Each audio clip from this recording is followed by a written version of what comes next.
Turns out he's a major cinephile. They don't watch enough movies. It's a very simple formula. And here we go. Had to take a week off from the podcast with a crazy busy week, but we're back with a vengeance, and not only with new to theater things, but also specifically Marvel things. The other mainstay of this podcast outside of the horror genre. It may not be MCU, but there are some strong Marvel properties that exist outside of this massive shared universe. You know just how much I love those X-Men movies. Heck, I did 2 episodes on it. And that Thomas Jane Punisher movie, specifically the director's cut, is quite fire. And look, that was cool before it was trendy. So I figured with the latest Venom movie, Let There Be Carnage, it was finally time to get back to the first film from 2018. A movie I was just not sure about the first time through, to get my take on it a few years apart. Having just seen the new one, let's see how Tom Hardy does in a role that may or may not, super spoilers ahead, have some role in the MCU one of these days. With all the Spider-Mans and the MCNU characters like Daredevil, Jessica Jones, Luke Cage, Punisher, and more. So let's see how this super symbiote of cinemas fares by himself or mostly by itself.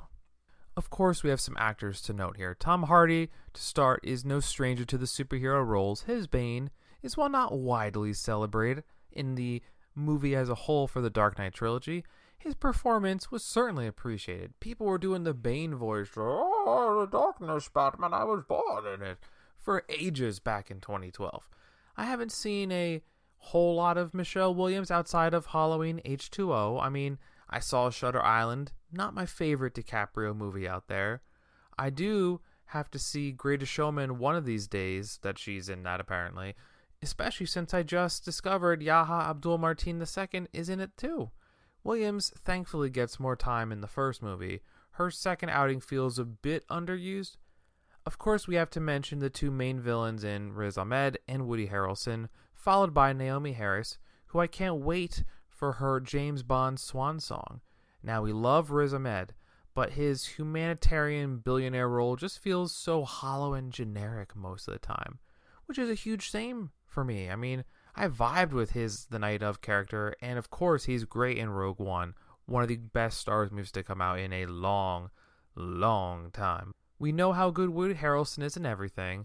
He will always be Tallahassee to me. Yes, anyone from Boardwalk Empire is golden for me, so even a small role for Stephen Graham is good. And lastly, remember when Jenny Slate was in the first one of these? I know, I kind of didn't remember in the slightest that she was a part of this. For sure forgot about her. I mean, look, this feels super left field for Jenny Slate.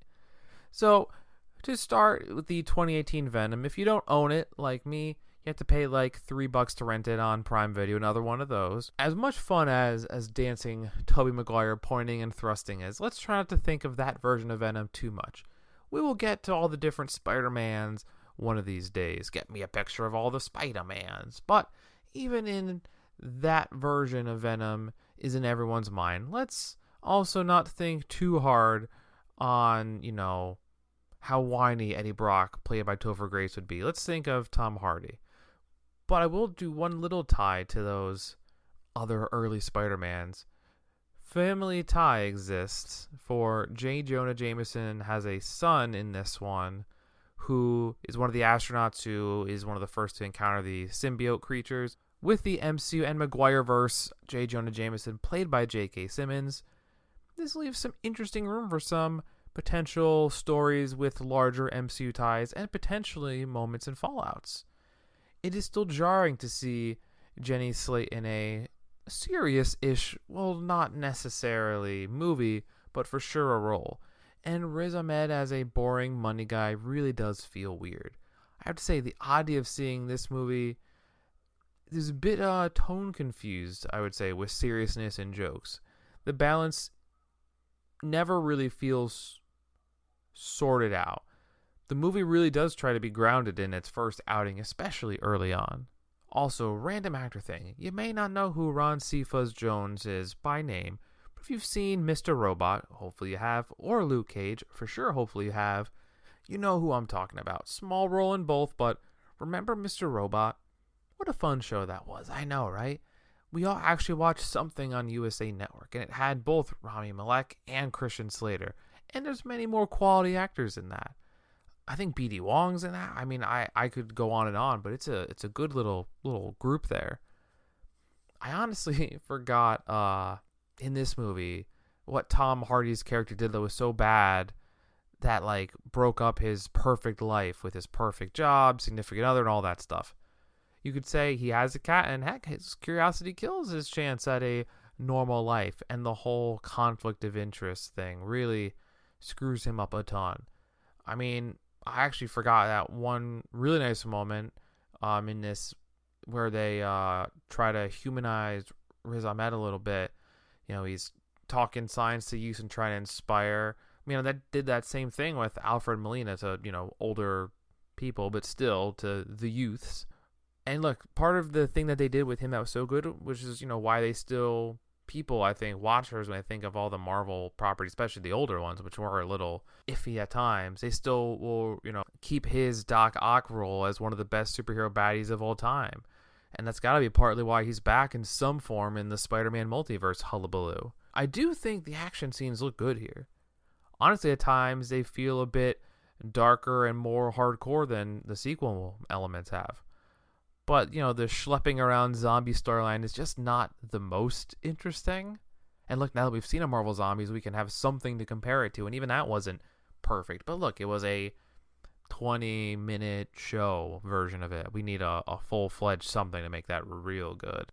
I do think the movie tries to craft a well-rounded storyline with more support characters as opposed to the sequel, and things feel a little more realized. Look, Eddie has a homeless friend who he has playful banter with that drives stakes later in the movie. He has a friendship with Miss Chen, which is, of course, back in the sequel as a highlight, but that's fun too. You can see the mess of a life that he has, you know, in between his job thing and any symbiote things come into his life. I gotta say, every time Riz Ahmed is seen as a mad scientist, you know, cold, dispassionate, I just super either don't believe it or I think it's way too predictable and generic. They did the same thing kind of with some of the MCU villains. Corey Stoll from the first Ant-Man comes to mind. But still, I enjoyed parts of that villain enough. Maybe I just like Corey Stoll. As we've talked about, I do need to see the strain. Riz, I would see, feels more akin to villains like from the Dark World Thor movie and Ronan from the first Guardians, which is bad company to be in. And if you want to see Tom Hardy stumble around looking like crap, this is the right movie for you. They really make him seem like garbage looking, you know, going through this crazy life transformation. And there's something kind of nice and different about that, I have to say. Somehow this movie, I don't know how it feels so different. It actually tries to do some like scare moments with Venom, especially early on. The Venom eyes on Eddie look great. Overall, the voice, you know, feels darker and spookier, and the same with the tone. I mean, R-rated Venom would have been such a good move for me. Like, the Deadpool thing could have been this as well. I would have been ecstatic for that. But we got what we got, so we got to talk about what we have. It does take a bit to get going in this movie. It feels like it's very progressively building, and it's it's not a short movie. It's not long, but compared to it, it's not your 120, 130. And when the action does get it going on, you know, and then there's like the humor between Venom and Eddie comes into play. Like, it gets much better as the movie goes. The Venom fight scenes look great, and even early on, the jokes that Venom and Tom Hardy have are fun, and I love the delivery. The movie makes me ask a question about, like, early on, though, right? This movie, why so serious? Like, honestly, special effects for Venom just look good here, too. You know, the tone may be a little bit wonky, but those special effects really do help out. This feels like a much better version at times of, and maybe it's just because motorcycles and anti-heroes, of the Nick Cage Ghost Rider, who recently I saw something where maybe they want to get the Wesley Snipes Blade and the Nick Cage Ghost Rider in some project down the road, which would be something to behold.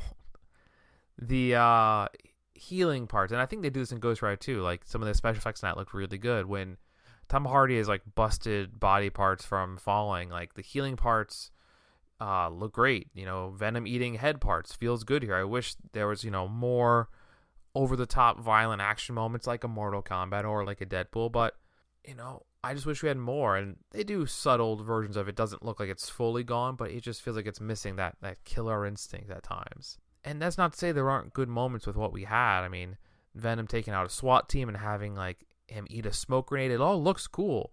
And I will say Venom itself, the creature, looks very good effect-wise. Lady Venom, aka She-Venom, bites off a head too. A good chunk of head bites off scenes in this movie overall, and they all look a little better than they do in the second one, which only briefly has, I think, one head get bitten off, which feels like a little bit of a let-off.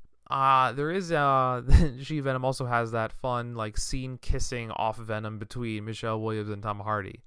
Williams does actually have a bit to do here. Not a ton, but some. I have to say, the big battle, right? That's the thing everyone looks for in the superhero movie. There's always some big battle, between these big alien symbiotes. It's a bit lackluster. It's not a huge CGI mess, but it's not grand either. I remember not liking that. That might have been the biggest reason I was iffy on this movie in the first place, was how the end was just kind of whatever. I don't feel like seeing a silver shiny Venom versus a normal Venom. It adds all that much. The special effects look good. It's just not interesting, I guess. I actually forgot that Williams, honestly, at times in this movie does fill that Pepper Potts role a bit. Not to the same degree, but somewhat overall. The end battle has a moment you think Tom, Venom, and Riz all die. The burning up in space death ain't bad. And honestly, the end of Venom, thankfully, surviving adds to the more fun symbiotic relationship we can come to expect and have come to expect with Tom Hardy having a love-hate marriage tiff with a CGI goopy black alien monster. And, I think we talked about Pepper Potts in the first movie. She helped deal with the Ironmonger villain. Then she very clearly helped out with all the drones in the second one. And she, for sure, went to town on the fake Mandarin villain. And Michelle Williams does the sound thing, right? It's always going to be sound or fire in these Venom movies. And she does something, but something's better than nothing. But I wish there was a little more for her to do. We'll see if they do a third one. I don't know. Third might be a stretch for these. They might just throw this all in Spider-Man, call it a day. This movie does end with a super fun tease to the sequel with Cletus Cassidy and Woody Harrelson as a pre-Carnage villain. It's a fun tease for what, of course, has kicked off this list of, the inspiration for it. Woody Harrelson has some brutal hair in this sequel, but it's hilariously even worse in the first iteration. It's like Carrot Top, and that's never a compliment. Also, prison guard and everything, Wade Williams, known for Prison Break and a guard cop in both Gangster Squad and the Dark Knight Rises movie, is here as another prison guard. So, one final actor thing in the first half of these movies. Venom, Let There Be Carnage, who just came out in 2021. Saw this in theaters before rewatching the previous movie, unlike what I was able to do with the Quiet Place episode, but you'll immediately notice off the bat that Venom 2 is a lot closer to a crisp 130-hour range as opposed to the 2-hour range. Most superhero movies almost default to the 2 hours plus these days thing. So Venom will feel a bit similar to the first film. The jokes, the humor is probably a little more there, and of course the, hilarious banter between Venom and Tom Hardy's Eddie Brock. It feels like there's more of that here, and you get more of the married couple bickering between, these two characters, and it's fun. It's great, and you love to see more of that here. The Venom voice also doesn't feel as aggressive in this one. It really feels like they're a little more, right, that symbiotic relationship. And the angle of their partnership on the rocks being only seen from one perspective super publicly is just funny. Not like all those times Harry Potter talked to snakes in his life, and to a point we as the audience didn't know he was making wild snake noises, and everyone was just thought he was doing who knows what. Hey, I'm Harry Potter. Hey, it's just you know what I mean? Weird to think about. I would truly be fascinated to see. I just went through all the Harry Potters on HBO Max. Kind of tis the season to a degree. Like what that story would have looked like if he was in Slytherin. I mean, I also need to read that 8th book script one of these days. I'm hopeful it will become a novel or a movie and not just a script, but I should get that eventually. So as someone who is gonna very soon see the latest James Bond movie and the final chapter in the Daniel Craig era, something we need to discuss. Maybe next week, we'll see. It's either between Welcome to the Blumhouse or the Daniel Craig Bonds. I may want to save those for a full 5 episodes, week straight through month of James Bond. But I have to say, I feel that Naomi Harris didn't have a whole lot to do here, and I'm kind of disappointed in what her character was given to work with. But the idea of a character with loud sound powers in a world where that is a main weakness, one of 2 of the symbiote characters, is a lovely, albeit mostly underused element of a seeming fun Bonnie and Clyde and Carnage trifecta that never really got fleshed out. Now, I have to say, I do love the majority of ads here. I wish Stephen Graham could have been used a bit more. Huge fan of his work in, of course, Pirates of the Caribbean, but more importantly, his Boardwalk Empire role as Al Capone on a very strong and underappreciated HBO show.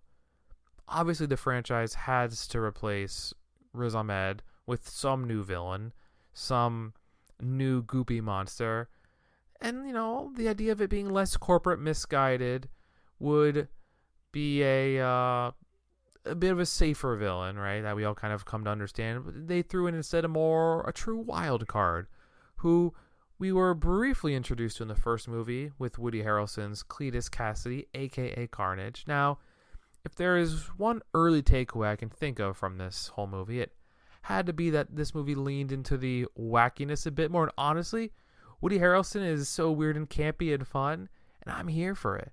You would think that in the era and time of MCU lore building and deep, dark DCU movies, which I like them both, something like this might get lost in the shuffle, forgotten about, or universally panned by either critics or the fan base. But I truly hope this is not the case here.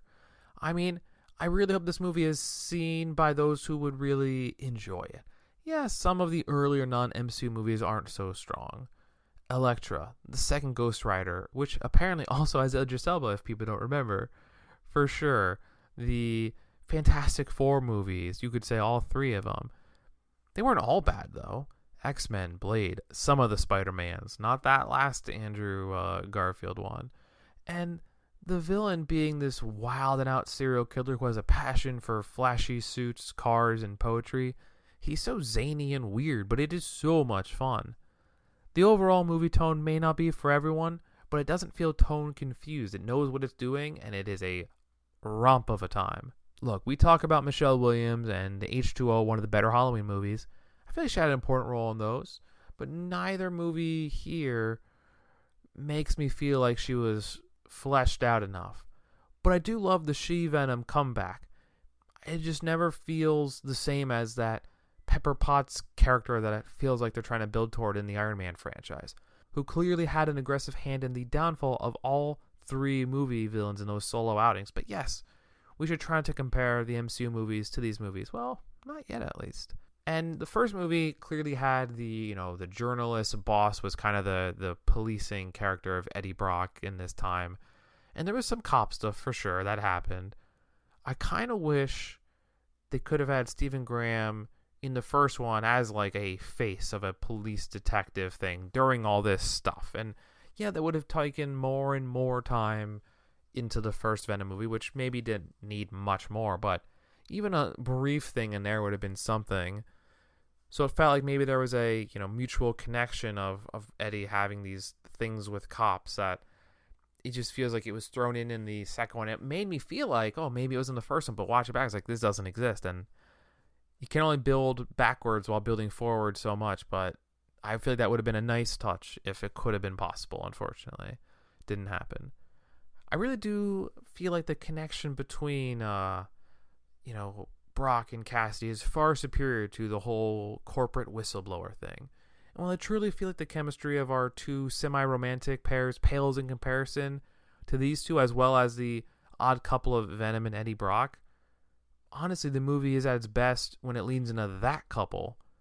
These, little silly moments that pit our 2 leads butting heads. This movie is just weird and fun. And like the Purge movies, it's just a huge time. It's not great, but it's fun. the conflict point of Brock breaking the case and becoming journalistically famous again, although in a way less exaggerated element in the previous films where he clearly had this big office and all this stuff. It doesn't really feel like he ever really changed. He still looks like garbage and lives in a garbage apartment and all that stuff when he still is journalist famous Eddie Brock again. It's a little bit unbelievable. This movie is at its weakest when it tries too hard with storytelling and air quotes realism. Now, Woody Harrelson was a blast as the weird but semi-grounded character in Zombieland 1 and 2, and he's even wilder and weirder here. He eats up every scene as the quirky killing machine, and Carnage doesn't look that bad either, special effects-wise. Now, Carnage is not nearly as cool to watch and engage as Tom Hardy and the floating voice inside his head, sometimes outside of his head. The bit players are fun. The Hallmark movie villain equivalent of, Dr. Dan is barely involved, but there's a few fun deeper cuts. I feel like they made him nerdier in this one, and the first one he seemed kind of built together a little bit. And of course, we do finally see Peggy Lou as the convenience store owner, Mrs. Chen, not only as herself late in the movie, but even as a Venom form of that, so it's super, super good. Once again, I feel like this would have been better served as an R-rated Marvel movie, just like Deadpool. The carnage, and Venom head-eating would have been great to see in the violent setting that Deadpool kind of could play with. I genuinely feel, and maybe this is because, MCU Marvel potential ties with Venom, not every Marvel movie needs this, but this movie really could have benefited from it. Every time I saw Carnage go on a rampage, I wished for more and more of these moments. That was a true disappointment, even more in this movie somehow. Now, seeing Venom at music festival thing with all these neon things, true breakup moment, experiencing this partnership that made this, a semi-romance story that was true fun and action-packed. And the reunion fight was also pretty good. And look, you could say, it's parallels to Venom's going through a breakup and trying to find the right one, but he knew who the right one was all the time, and it was Eddie Brock. And it's a cute little moment. There were some good things, and his speech was pretty good at the concert music fest thing too. This movie's not perfect, but you're gonna have a good time. And I have to say, the end had some true surprises. Killing off Cletus Cassidy after a fairly tight ship runtime was obviously what had to happen. It just caught me off guard. And biting a guy's head off should have been R-rated moment, and it just wasn't. Love Andy Serkis, especially acting-wise, but he and Tom Hardy should have made this violent, fun fest that we needed. Now, if you want a surprise, and there was no greater surprise than the best of the end credit scenes we have seen in ages, and that is coming from someone who really liked the deep MCU Shang-Chi first one. Having Brock and Venom chilling and having a vacation for two before potentially sharing some deep symbiote lore, that would have been cool enough, but having another moment exist from the multiversal fracture that we've seen in WandaVision, Loki, maybe a little bit of this What If show, Venom 2, and eventually the Spider-Man sequel in December, TBD on Eternals. The Venom Let There Be Carnage movie has fun humor, some dark moments, a super campy Woody Harrelson, and of course Tom Hardy looking like a mess the whole time, having a marital fight with a lumbering symbiote, but having a Spider-Man Far From Home J. Jonah Jameson played by J.K. Simmons TV soundbite, and having Venom recognize it all somehow. I love it. And explains how Michael Keaton can be in the Morbius movie. I love it all. But let's rank some movies here now, shall we? Letterboxd rankings, reviews. Number 2, gave it to Venom at 2.5 stars. At number 1, Venom Let There Be Carnage at 3 stars. They're both watchable. I do think Venom tries to tell a better story, but Venom Let There Be Carnage is more fun. I think Woody Harrelson is given more to do and have a fun time. Some of the ancillary characters don't really do a whole lot in this movie that the first movie did. They're both fine. You're not blowing the doors off with either of these movies. They're both fun. But you just got to give Venom Let There Be Carnage a little more, even though it's probably a less exciting narrative structure than the first one was, with a little less built-up elements. And it kind of leaned into weirdness, which maybe that's the best anyway. So that is the episode, folks. Let me know what you thought of the latest from Marvel with either Venom movie. Let's talk about the first one a little bit, but let's definitely talk about Let There Be Carnage. Hit me up on social. Influencer Nick, trying to break into the game after all. TikTok, Instagram, Tumblr, Pinterest, YouTube, everything under the blue sea. All the social media platforms you could hope for, I'm on them. Knickknack_IC, Knickknack Goes to the Movies. Let's have a ball, chat some Marvel things, and see you next time. As always, cinephiles, cheers. Are you not entertained? I think this is gonna be the beginning of a beautiful friendship. I don't like goodbyes. Let's just call this see you later, alligator.